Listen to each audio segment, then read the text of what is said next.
So I'm going to start off talking a little bit about SASE Pro. Bridge is a subsection of SASE Pro. And what's the motivation of SASE Pro? Why were we founded? And I think the simple answer is we want to unlock the leadership potential of Asian professionals in STEM. One thing which we'll see is that Asian professionals perform exceptionally well in colleges. They have really good GPAs. They are very active and collegiate, and you see a very high representation at the entry levels in STEM corporations. But then one thing which we do see is that we have a large leadership gap when you move towards the higher level professionals. And look at the statistics below. The total STEM-based employees that you have, Asian professionals represent about 16% of the total population in STEM. It's a significant number. But when you look at the executive presence, it drops significantly to 6%. Keep in mind that the difference is almost 1/3 of it. So the goal is we want to see what makes us so successful, but how can we go and expand that on a leadership level? Because we want to see this Asian professional representation, not just at the entry level, but also at the executive presence. And this is what the SASE Pro is focused on. We do a lot of events, which we'll get onto it, to allow people to go from SASE Collegiate to SASE Pro and allow people to transition very automatically. And this would be a good point to just see a quick YouTube video on what SASE Pro Bridge Program is all about. Congratulations to SASE seniors about to graduate. You have made wonderful memories with your friends and family so far. Enjoy these moments. Celebrate. You deserve it.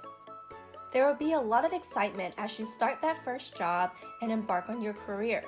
We understand there may also be a lot of anxiety as you step into this period of change. You want to climb the steps of success, but you may not know where to begin. You might have a lot more questions than answers, and that's okay because SASE Bridge is here to help you find answers. SASE Bridge is designed to provide mentors and give you the tools to build your career and help you start climbing those stairs to wherever you want to go. Maybe your goal is to buy your first house, or you might be looking for work-life balance. Perhaps you are looking to save for retirement. It is never too early to start. We can also talk about traveling the world. Regardless of what you want to do or where you want to go, SASE Bridge wants to help you on your journey. Help us help you by filling out the survey at this QR code to tell us what other type of content you would like to see from SASE Bridge. Excellent. Thank you for sharing that video. I'll go back to the slide deck that's showcasing. And basically, these are some of the key SASE Pro Bridge programs that we've been working on successfully. One is we have a wonderful mentorship program being worked by my colleague Tram and Kristi. They've done a wonderful job of pairing up people with different industries together with some experience in a similar role where they see themselves. So it's a wonderful networking and mentorship opportunities.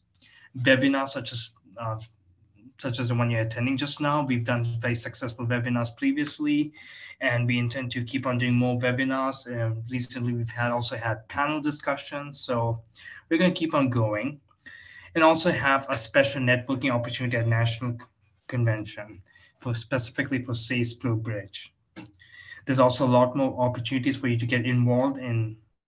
One is you can volunteer to receive SASE Pro event registration discounts. And you can also connect with like-minded individuals on your new journey. So basically, over this point, you get to have a targeted network to work with. So SASE Pro Bridge is relatively new, so we keep coming up with new ideas, new events. But as it said in the videos, we want to hear from you. You guys are our target audience. What is it that you want to see from us? Let us know. Over here, you see the link to give us the feedback onto it, and we'll be more than happy to work on creating exclusive content for you. So moving on to our next slide is that moving on to a webinar, Helpful Tips for a New Job. I am extremely pleased to introduce our guest speaker for today, Kristi Horita, also known as Kristi. Currently, as I mentioned, she's a Phantom Works Operations Executive Assistant for Boeing. And as I mentioned, she has a breadth of wonderful leadership experience. And this 2 paragraphs simply does not capture the true spirit. But basically, some of the highlights is that in 2018 and 2019, she received the SASE Emerging Leader of the Year Award, selected as a Women of Color and STEM Award recipient for Technology Rising Star. And as you can see, she's currently pursuing Master of Business Administration from Washington University, while holding a Bachelor of Science in Mechanical Engineering. She's also been on the SASE Board of Directors, and therefore she has very exclusive content, presence, and visibility into what works best for the SASE organization. So, Kristi, we're very glad and pleased to have you. Happy to be here with you all. Perfect. So, so Kristi, I would like to turn it over to you. If there's anything else you'd like to maybe introduce, maybe if you want to do a quick poll with our attendees, just to start interacting with them. As I mentioned to the people who joined us, this is an interactive session. Jump in, ask questions, put it in the chat. We're more than happy to work with you guys. Yeah, so I have a couple of questions for you guys. The first question, just to learn more about the team that we have here. The first thing I'd like to ask you guys is, if you feel comfortable, please feel free to turn on your webcams. I like seeing faces, definitely on the extroverted side. So just getting that recognition and that conversation going, I think is very much appreciated. The first question that we have here is, what year are you in school? We're just trying to get a better grasp and understanding of who we're talking to today. As mentioned, you know, the objective of these seminars are really to focus a little bit more on the graduating seniors and what it's like to start your new job, and that kind of thing. But just learning more about who we have today. Sweet. So it seems like so far we have a, so yeah, if you have a moment, please fill out the poll.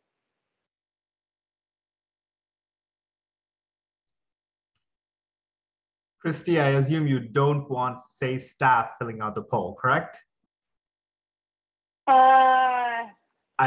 Just checking. I assume. Okay, I'll say no, so we don't skew the results. Don't skew the results. Fair enough. Fair enough. Sweet. So we have a healthy combination of people. This is great.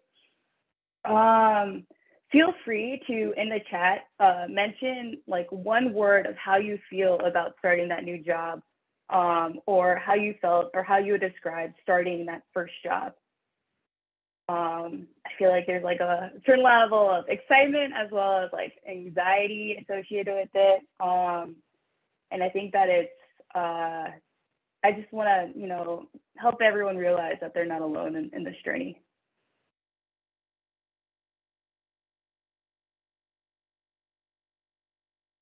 Intimidated or confused. So a couple of things that I want you guys to keep in mind for this session is number one, we can hear the same ideas at different times of our lives, and it will impact us in different ways. So, you know, like advice, I don't know, I think that I've reached certain phases of my life of like, oh, I've heard that advice before. But I think that depending on where you are, you can apply these same things in different ways to make more of an impact, right? So, you know, being able to work well with others is like this reoccurring theme that you need, you know, in the workplace, but also in school and other places. So you've heard some of these concepts that I'm going to share today before, but I think that there's opportunity to reuse them in a way that can help you more. So just start off this session with an open mind in terms of allowing information to potentially view it as like new content, or how can I apply this differently than I have in the past. I think, so the reason why you should kind of listen to me, just wanted to provide a little bit more background about me, is I think that this is roughly like my 14th job overall. I've been working at Boeing for 7 years roughly, and then I had 8 internships before then. So I know a little, something or two about starting new jobs. And I agree with the comments here in terms of how it feels to like start in a new area. I think that there's a certain level of uncomfortable in terms of like you're shifting to a new environment that you're not used to. And I think the first thing that I really focus in on is building connections with people, right? If you think about it as like you're a plant moving to a new plot.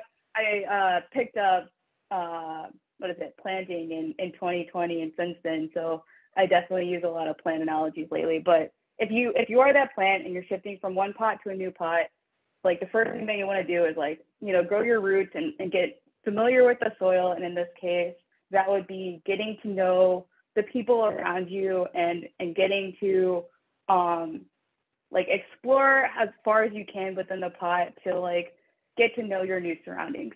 So I think that one of the hesitations that a lot of people have when they first start a new job is that they have so many questions and they're worried about bombarding their coworkers with too many questions, and they hold back because they don't want to inconvenience the people around them.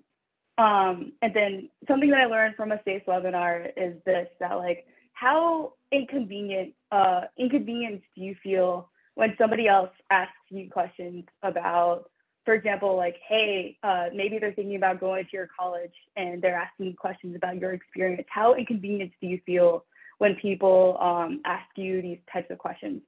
And most of the time, the response is like, not at all. I'd love to tell you about Virginia Tech, love to tell you about WashU, love to tell you about whatever school that I'm a part of.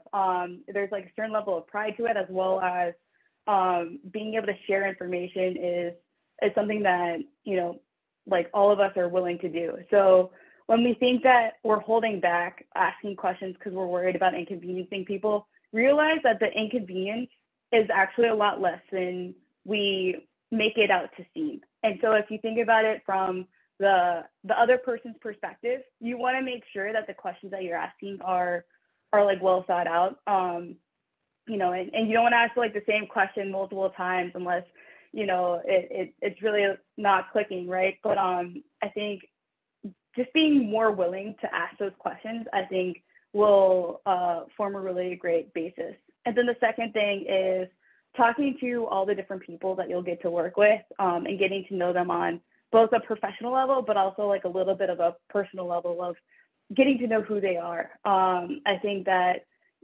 knowing more about the people that you get to work with allows them to be a little bit more human than just, your coworkers. And I think that this is especially important in virtual environments where it's so easy for all of us to just see a face on a webcam and like realize that it's just one other human, right?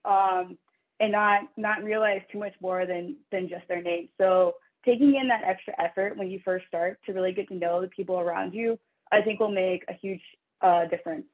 The other last nugget that I want to share before we switch over to Q&A is another key thing is better understanding what the people around you care about from a work standpoint will also help you a lot. I think one of the roles that I performed the best at was when I understood how my manager would respond to different situations. So that way, once I handled those situations, I could work in alignment with what they would expect and be able to share their level of expectations with others that might be on different teams. And I think that, having that predictability, having that common understanding of what do they care about, what do you have to perform to, I think is really important. And then we'll shift it over. Nishant, what's your first question? No, I mean, personally, I one comment I want to share is I love that perspective. Like my same experiences first in a job, I'm afraid of asking questions, but you basically turned it around and said, well, guess what? Think of it from their point of view. Most of us would agree that if we have a new person, we would definitely like to make that team member feel welcome. So definitely well put, well perspective. So one thing that I would like to move on to is basically, I would believe that the most important person in your new job is your direct manager or supervisor. Team lead, different expressions for the same person. what's the best way to start a good working relationship with them? You know, understanding their work ethic, different managerial styles, building uh, a close contact with them. So different managers, like humans, there's like a wide spectrum of them, right, in terms of personalities and everything. So keeping that in mind, I think the first thing that I would do is be proactive about scheduling one-on-one time with them. You can touch base with them to find out how frequently you should have those conversations. But I think that that's a key thing that you should definitely do. And then during those, you should have conversations about your performance of, you know, things that you're doing well, you know, any help needed that you have, as well as like discussions in terms of feedback of how you can improve. And I think that getting that type of feedback is a really good basis to like help you on this continuous journey of continuous improvement. And then it also can highlight to you what your manager cares about. So I had a manager that cared a lot about honesty, and I think it allowed us to have like very candid, very real conversations. And I thought that that was amazing. But I think it also allowed for me to be equally as candid and clear in what's going on. And I think, understanding that I think is important. One thing that's worth noting is too often people are hesitant to share bad news, right? But then like from the manager standpoint, right, stepping into their shoes, what would you rather have? Bad news? Oh, bad news? Oh, my hands aren't human. Okay, bad news, or would you rather have like nothing at all? And the reason why you'd rather share anything that bad happens, even if we might be hesitant about it, is that way you don't want to get your manager put off guard when someone from another team asks about this issue. So it's better to say, hey, I realize that there's this issue. I'm working on addressing it. It should be fixed in, you know, a couple hours, or should be fixed shortly. But we want to just make sure that they are aware of it. Same thing with, hey, you know, if you're working from home, or if something happens, it's like, hey, I need to leave the office for an hour to do X, Y, Z. I just realized that, you know, my bathroom ceiling's leaking, or what have you. Being able to just be candid with your manager and letting them know is a lot better than not letting them know and then them realizing later on, or not being aware of these things if questions or things like that were to come up. So having that real quick continuous conversations allows you to get to know them get to know you. Like, I think it's a great form of being known as being reliable and being on top of what's going on. And so I think that building that relationship is very crucial for a lot of different reasons, such as like promotions, advocacy, and the support that you're receiving from them in this role. And then I think the managers that you have can affect, if we're using that plant analogy, like the amount of light that you're receiving of whether or not it's a good or bad space for you to thrive. All right, thank you for sharing that. One thing which I'd like to add is a lot of the attendees have chimed in, agreeing with you and sharing their own perspectives. So I'm glad to hear that, glad to see the involvement as well. So thank you, everyone. Now, moving on more to from a manager perspective, moving forward is you have a new team. Back when you graduated from college, you know, you knew these people for 4 years, maybe longer, but now you're in a completely new team. You know, different age groups, different backgrounds.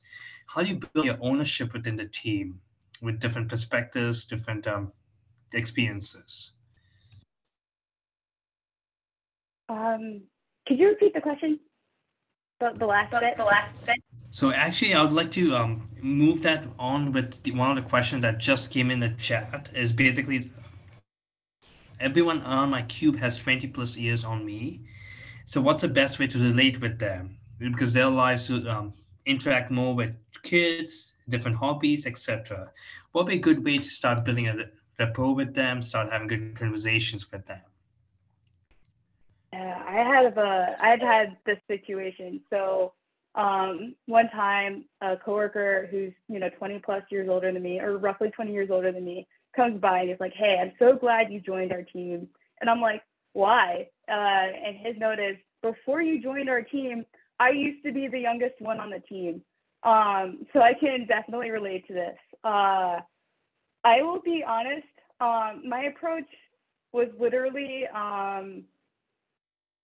dad humor. I have a strong affinity for puns, and I feel like it only got worse.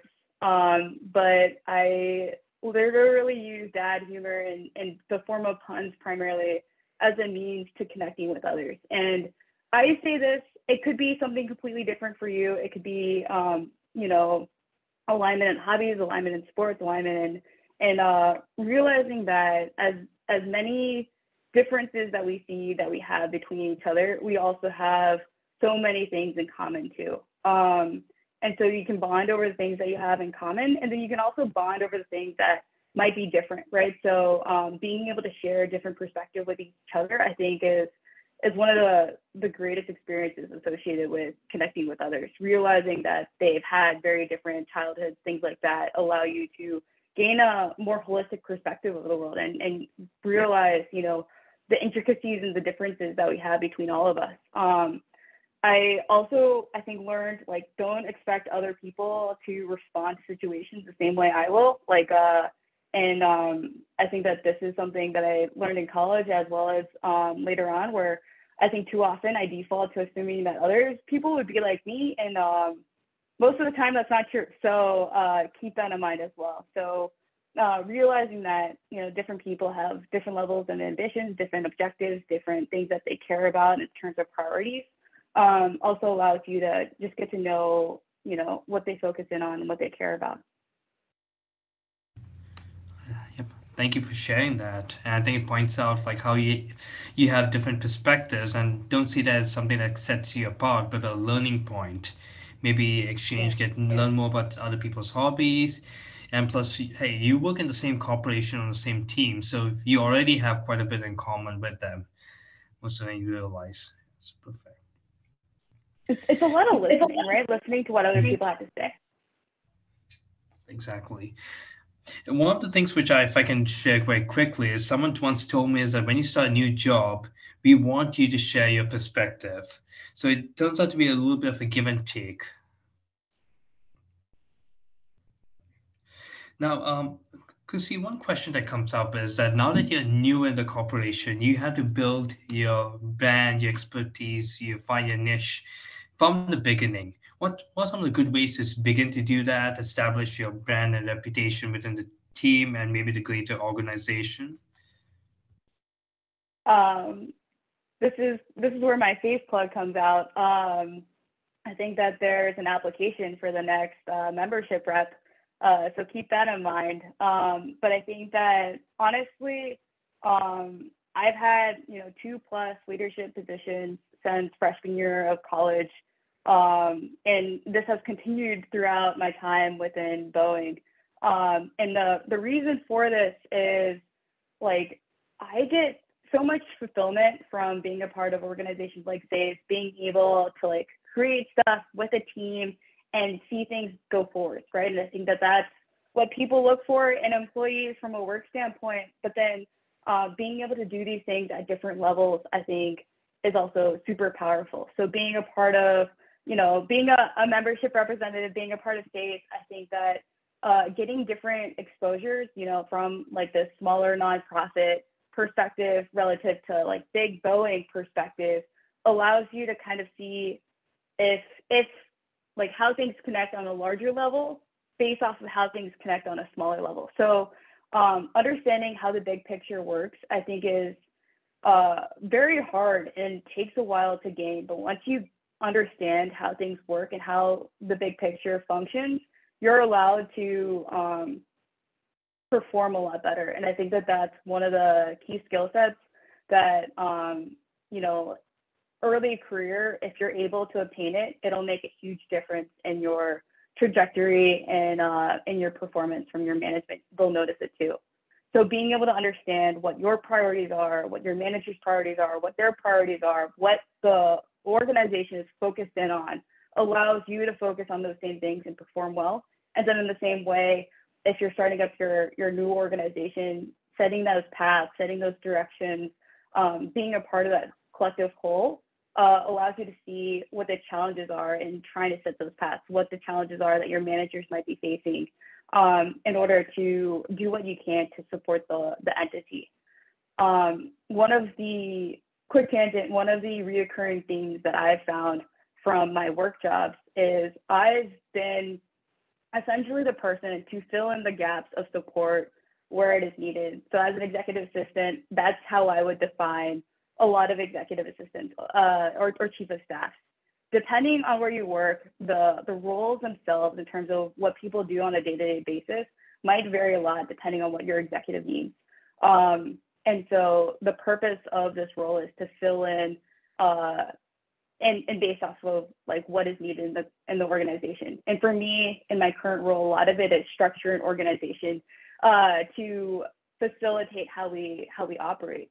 And so being able to create that structure, be able to hold people accountable for what needs to get done, I think is, the gap that I'm filling in this role. But then similarly, from a SASE standpoint and other roles, you are able to identify and see where these gaps are and find ways to fill them, right? It's a lot of problem solving, but I think that it's a great way to better understand the process and the ecosystem and work towards finding solutions. Generally speaking, nobody likes the person who just raises their hand and like tells everyone the problems that they're having without any recommendations or suggestions on how to improve it. But then I think that there's a lot of benefit to being the person to say, hey, this has been an issue for however long, and here's my recommendations for how we can improve it. Can I pursue this, and getting that confirmation and working on these projects to make things better for everyone. So I think the main thing to me is finding ways to solve problems to make things better for everyone else. And I think that getting more exposure, getting more experience, being that problem solver allows you to gain that credibility, gain that branding, to be able to be trusted to take on harder problems, to be trusted to be able to take on more responsibility, and then to be able to get promoted and things like that. Perfect. Thank you for sharing. We did have another question come up. So one of the attendees said that they found some few members who were previously from SASE at the same company they work. What would be an appropriate step for them to potentially start something similar to what Boeing has at their company? What type of conversations they could have, what kind of challenges they would face, what type of plans to work on, etc. Oh, is this like founding like an employee resource group? Is that what you're talking about?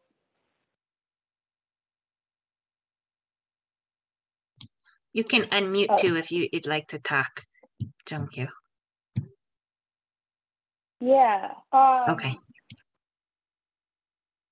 So I personally had never started one up, but I think that talking to your HR would be a great first basis.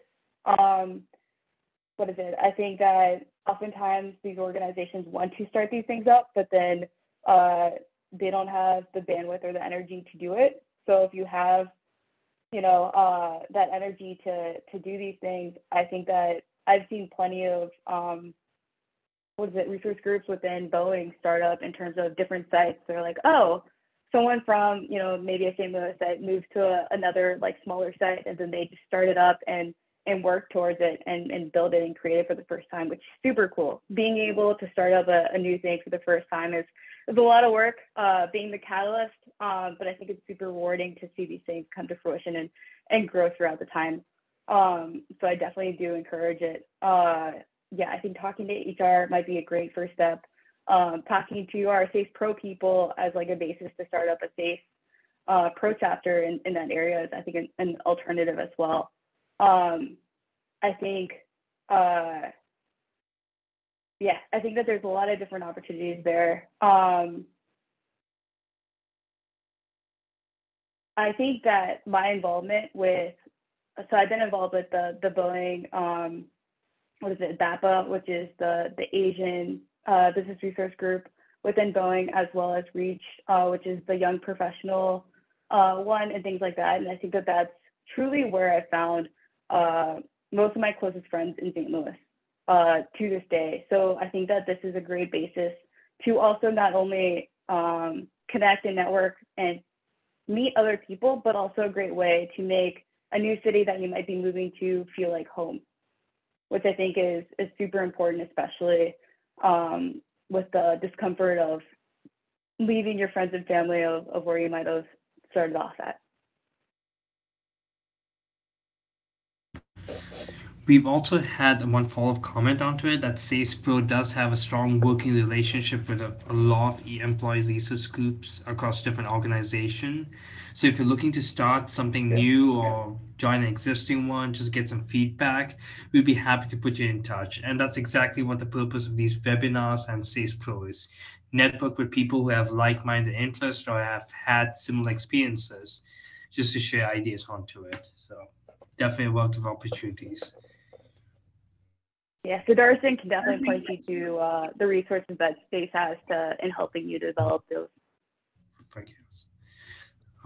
So after the yeah, exactly. But after the webinar, we'll be sharing a link for a poll and feedback. If you'd like to give a contact information, I'm sure someone on the team would be more than happy to reach out to you and share information.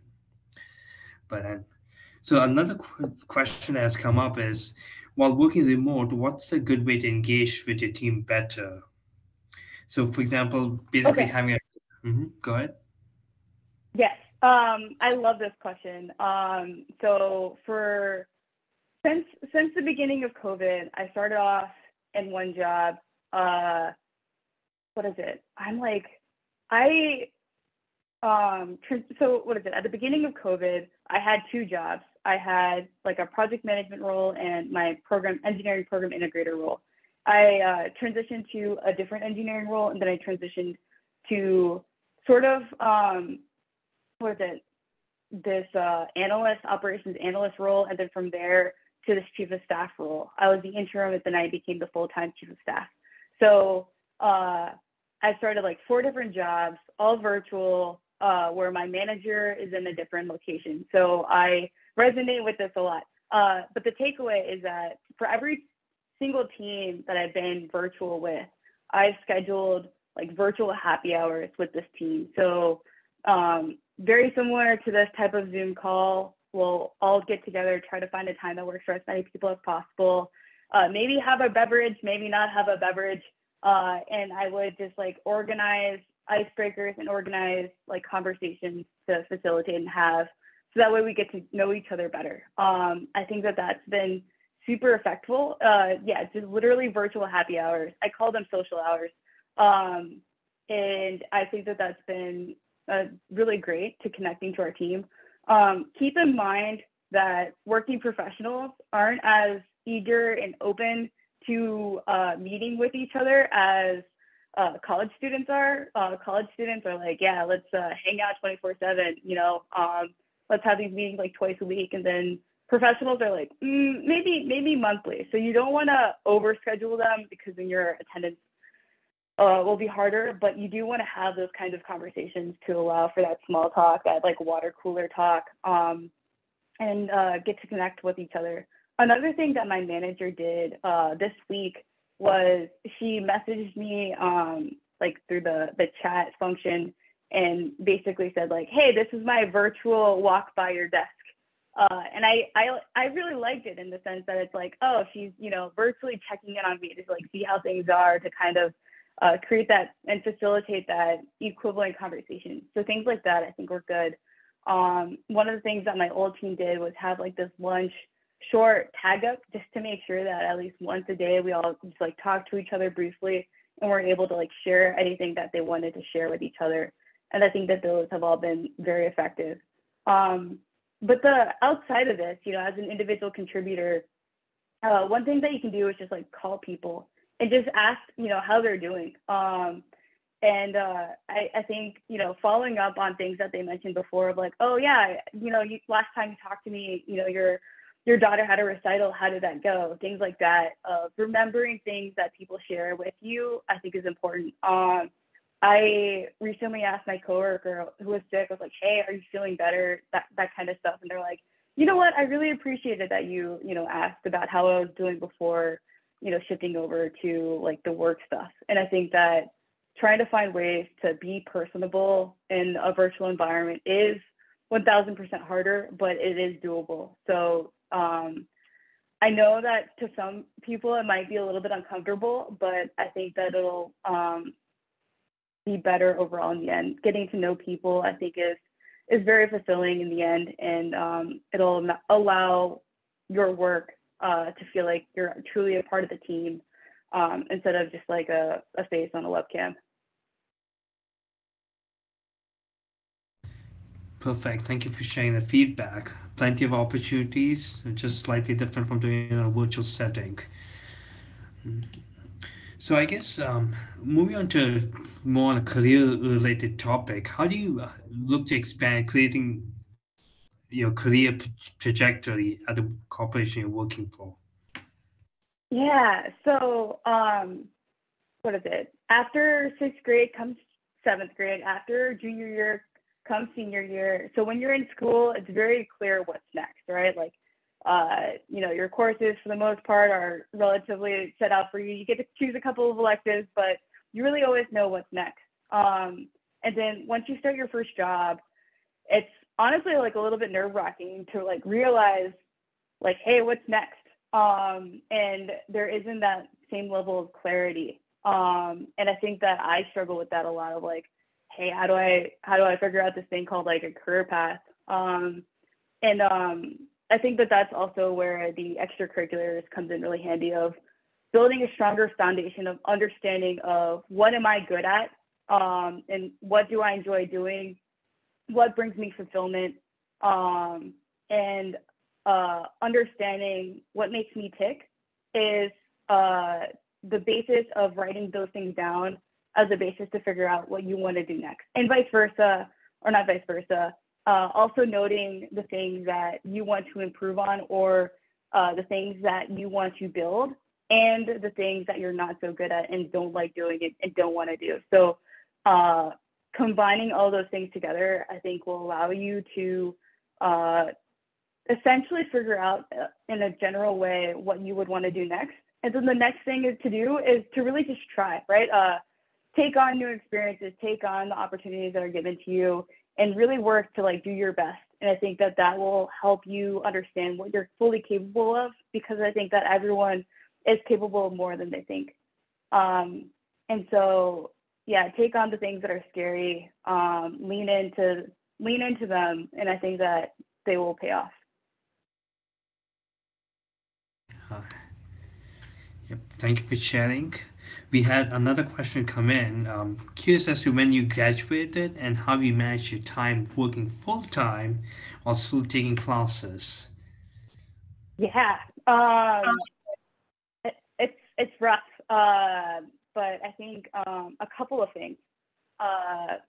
First thing is, what is it? I think time management is said too often as like this overall framework of things. One thing that I do, not all the time, but sometimes when I'm like super stressed out, I'll literally set timers on my phone of like 20 minutes or something along those lines to say, hey, I'm going to send out this email in 20 minutes. Because oftentimes things will take as long as you let them. If you allow this homework assignment to take you 4 hours, it will take you 4 hours. If you allow anything to take you longer, it will take you longer. But if you challenge yourself to try to get things done faster, you might not meet that deadline, but you'll be able to truly focus and try to like beat those deadlines. And I think that that allows me to do better about being more efficient with my time. Another advice that I received from a mentor that I found through SASE is like each day, prioritize the top most important things that you have to do that day. Understanding collectively. And as long as you complete those top 3 things, everything else will like sort of find its way of working itself out. And so I think that that allows you to focus in on what's truly important to you and allow you to make the most of your day. And I think that that's a lot easier said than done because, it is tough. But I want to encourage you to also work to live a balanced life. I think in the past, I challenged myself to see how much I could take on by taking on more responsibilities. And I think that there have been moments where I'm like, you know what, this is a lot. And I think that I'm better for it in some ways, but I also think that it's important to take care of your health too. So like one of the best things that I'm trying to work on is not using food as a source of how I stress relieve of, oh my gosh, this stuff is super stressful, let me eat, all the cookies, all the ice cream, and then transition that to like, oh, let me go to the gym to kind of burn out some steam, and then afterwards I can focus a little bit more. So going outside, getting some vitamin D, eating, relatively pretty healthy, and then also, getting some sweat, burning some calories, I think allows you to actually be more productive when you're truly working. I think that there's been times when I'm like, you know what, I've sat at this computer for 2 hours and I've gotten nothing done working on this homework assignment because I don't want to do it. Like, I think that there's moments like that. And it's like this friendly reminder, like, hey, get up, walk around or do something physical and then try to come back to it. And I think that it allows your blood flow to work out better. And then I think you end up being better for it in the end too. So trying to create that balance allows you to be more productive in the end. And yeah, so Jessica mentioned this. This week has been actually super exciting for me. Number one, I get to talk to you all. So that's exciting in itself. Number two is I just got a phone call from my manager today saying that I'm getting promoted and my new salary will go into place this Friday. So that's number two. And then number three is I turned 30 on the 19th of May, which is 2 days from now, which is a solid milestone in itself. And then on the 20th will be my graduation date for my MBA. I spent 4 years working on that part-time. So a lot going on. But yeah, I'm just super happy to be able to spend this time with you all today. Okay. So in that case, Kristi, let me reiterate what everyone on the call is saying. Congratulations. Kudos to you for your wonderful time management. And once again, thank you for making the time with such a busy, jam-packed week. Truly appreciate it. I think we make time for the things that are important, and you guys are important to me. Oh, look at that. Just wonderful. Just want to check. I think I saw someone's hand up. Want to check and see if someone had a question. Feel free to unmute yourself and ask a question if you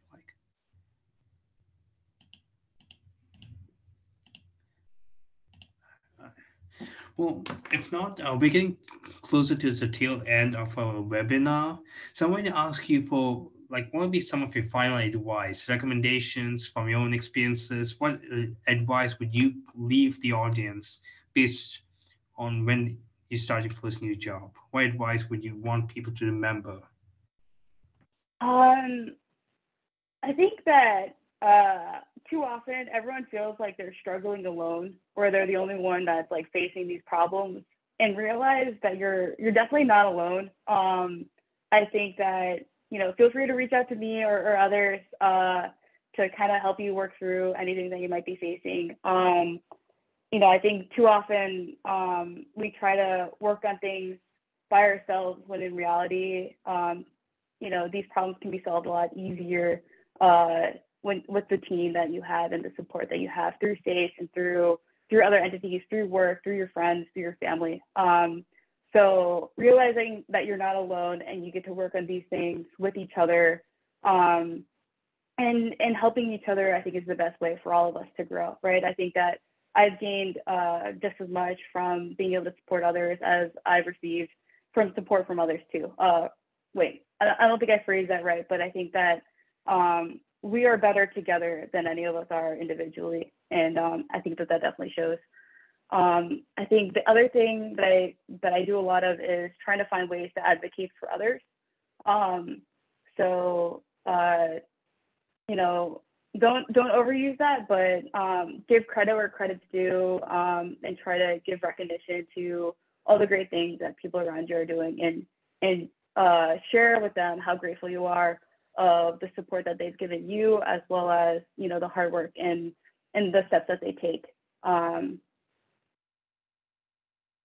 What else would I like to share? Do you guys have any other questions? I know we wanted to talk briefly about like benefits, like from a 401k Roth standpoint.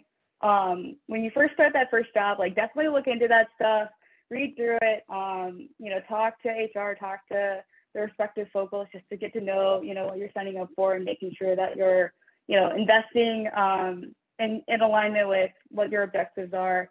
A lot of companies will, what's the word I'm looking for? Match your retirement funds. So making sure that you know what those matching levels are is important as well. So things like that I think are really key. You can also Google like 30, 60, 90,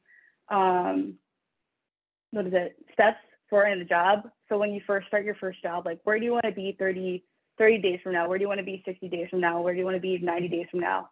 And it can allow you to create a framework for the steps that you want to take to reach those points.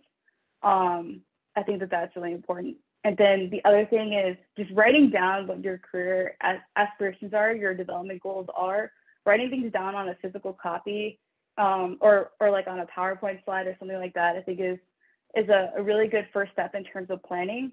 I think that there's a quote that some people disagree with. It's like, the plan is not important, but the planning is everything, or something along those lines. And I think that that's essentially oftentimes how I live my life. How often do things fall according to plan? Not always, but how important was the planning up until this moment?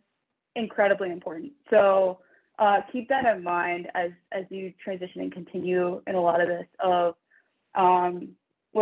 just having and understanding what you want to do next and what you want to focus in on. I think allows you to grow and build this framework of how you want to live your life and working towards the things that you want to be gaining and getting out of life. And also have those conversations with your managers in terms of what skills you want to develop, what skills you want to, or like what responsibilities you want to take on at work, things like that. Because I think work and responsibilities are sometimes more flexible than you think. There is always a thirst and a hunger for great leaders. So if you're willing to step up and take on more, especially in this economy of this market, you know, I think your hard work and support will always be valued.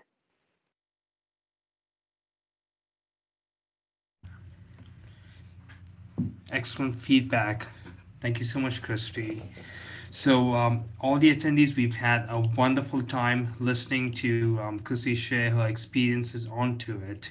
But as it turns out, it doesn't have to stop at this point as well. I'm going to share a link for the SASE Connect poll. You can also use this to give feedback on today's webinar, as well as share any of your thoughts that you came in. If you want to give in your contact information, stay connected with SASE Pro and SASE Bridge. This would be a good time to stay connected. Your learning does not have to be limited to just this webinar.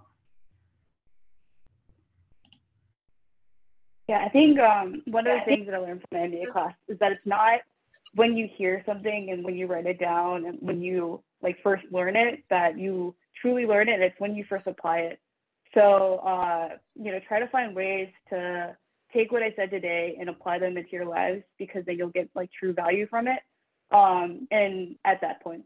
So, and this goes with anything and everything, right? Outside of my talk, the first time you really get to learn something is the first time you get to do it. So trying to find ways to really do the things that you want to focus in on, I think is really helpful too. And expect everyone to make an appointment on the calendar 5 years from now, and then call Kristi saying how wonderful the advice was and how it helped you succeed. And wish her a happy 35th birthday. So. Yeah, exactly, yeah. Yeah, feel free to reach out to me anytime. Happy to connect. Perfect.